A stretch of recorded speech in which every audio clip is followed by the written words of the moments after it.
ചേട്ടാ ചേട്ടാ കാട്ടോർമ്മൻ ചേട്ടാ,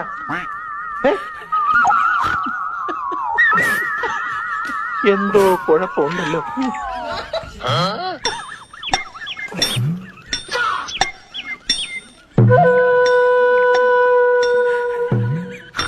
ഇതങ്ങനെ കേരള ലെവലിൽ ചിന്തിച്ചാ പോരാ, കേന്ദ്ര ലെവലിൽ ചിന്തിക്കണം. പറ്റുമോ?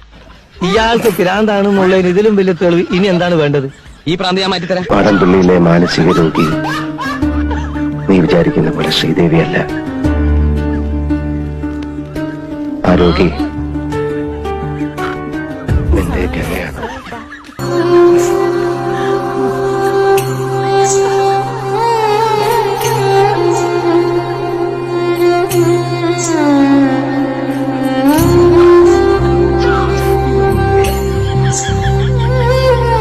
മൂപ്പരെ നിനക്ക് ശരിക്കും മനസ്സിലായോ? കുഞ്ഞാലി വരയ്ക്കാറുമായിട്ട് നിരന്തരമായി ഏറ്റുമുട്ടി തകർന്ന് അത്തപ്പാടി ആയിപ്പോയ ഒരു കടൽ കൊള്ളക്കാര കുടുംബത്തിലെ അവസാനത്തെ കണ്ണിയാണ് അത്തപ്പാടി അന്ത്രു, എന്റെ ഗുരു.